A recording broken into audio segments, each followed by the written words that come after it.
The startup world is very stressful. You're basically working 24/7 for like very little money. It's like high risk, high reward, right? It got pretty tiring, so I ended up, as technology advanced, I automated a lot of the business. I needed to make myself valuable by being more successful. What up, guys? Today we have a special guest, Nathan here, and he have a very interesting story to share, and we thought we'd make a video about it. My name's Nathan, I'm 28, I'm actually from England. I'm down the south, so it's not by Brighton, but it's a small town called Littlehampton, and I came out to Bangkok now about 2 years ago, I think. And what did you end up trying? Yeah, that's a great point. I mean, I actually went into e-commerce at the start, did quite well, actually. I built a nutrition company, which is like using DNA to make like personalized nutrition. Yeah. I ended up getting like almost 1,000 investors, including like Peter Jones, which actually people in the US will probably know as well, but definitely in England. But then again, and that's kind of how into like automations and stuff. So were you in the Dragon Den? I was in the den, but my partner was in the den itself. It was during COVID. Oh, okay. So 21, 22, yeah. Yeah. So like we weren't allowed to all be mingled. It was like one person in the place. But yeah, there is an episode of the product on Dragon's Den. Wow. Yeah. And then yeah, bro. I mean, the startup world is very stressful. It made me a better entrepreneur in terms of just being not a snowflake. Okay. You know, like in terms of when you're in corporate world, you kind of do like one specific job, 9 till 5, and then you can go home and sleep easy at night. Yeah.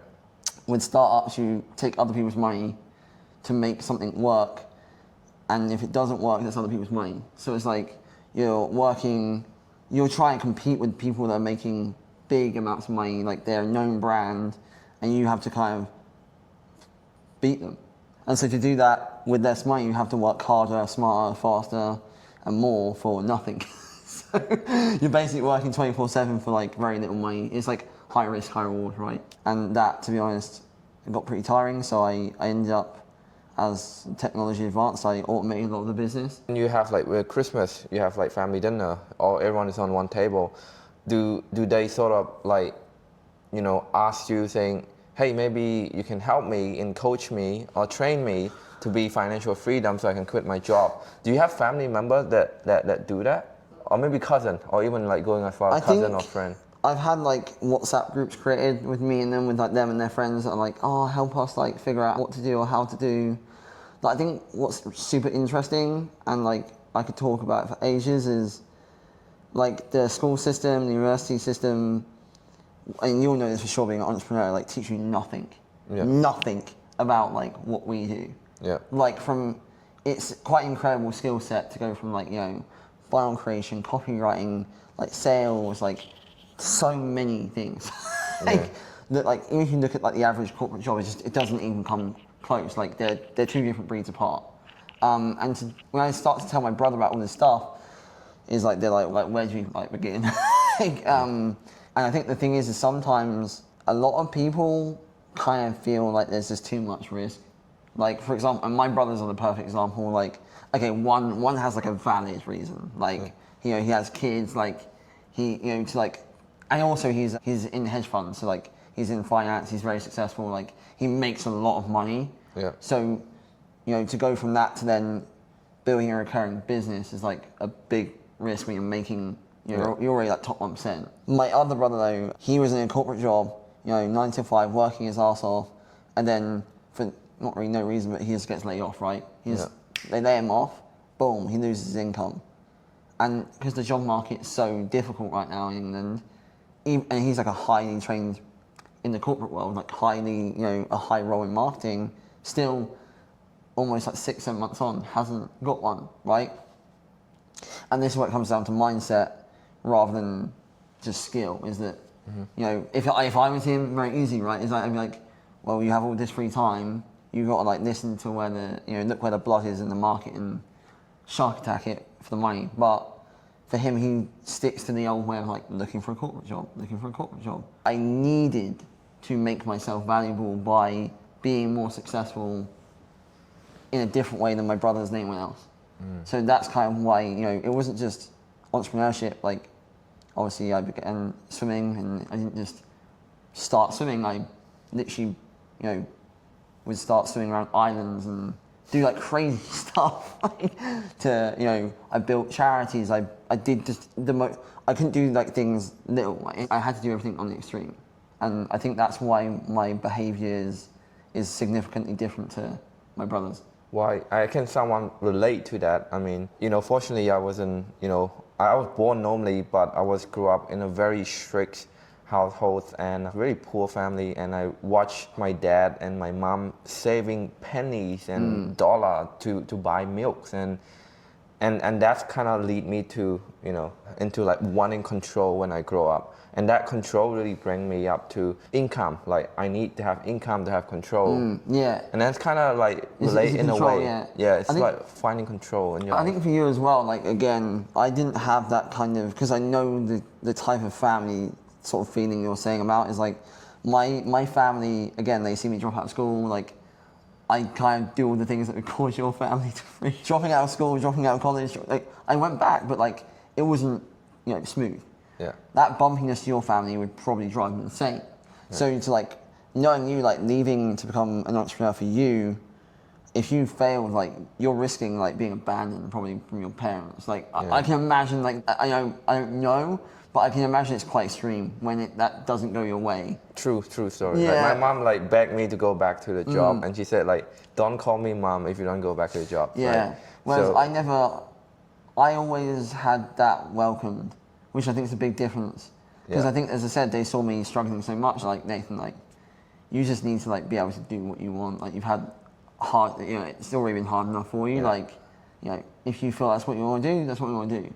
So I guess it's like two different things. Like you had, I guess, the adversity from, and that's like, I mean, dude, like that.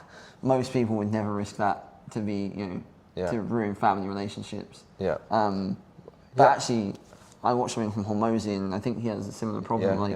I think at the end of the day, like, in terms of my take on entrepreneurship, is like, you are your own person, whether your parents give birth to you, like, it doesn't give them, the ability to control you. Which is, I know it's easy for me to say, but it's like, it's a very deep thing to say as well, but they're not going to be around forever, and you need to build the life that you want to live, because if you waste time trying, not just family, but anyone, if you waste time trying to like please other people and be something you don't want to be, whether that's for family, friends, friendship groups, communities, whatever it is, like it's only a matter of time until you realise you messed up and all that time's gone when you could have been building on what you want to build.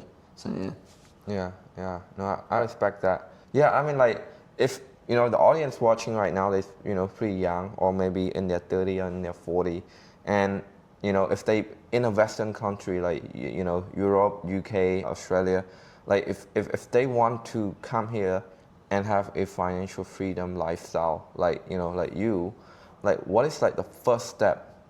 Like what do you recommend? There's a few things. Like one, I wouldn't shy away from like difficult processes. Like I think again, there's that saying, I'm not going to do it perfectly, but it's like success usually isn't from the path of least resistance. Like it's usually from the most. I've learned from all the things that went wrong or went difficult or I didn't like. So that's one thing. Like, I would purposely put myself in positions where I'm challenging myself. That's like just a general mindset thing. That doesn't mean like make your life difficult for no reason. But if I was to go from like, I want to be financially free and sort of, break free of like the corporate world, I would do a few things. I would first kind of create, and again it sounds cliche, but your why or like a reason for doing it, because at the end of the day, whether it's going to the gym to like get a six-pack or whatever, like if you do all these things for like the short-term like gain, things don't happen that fast.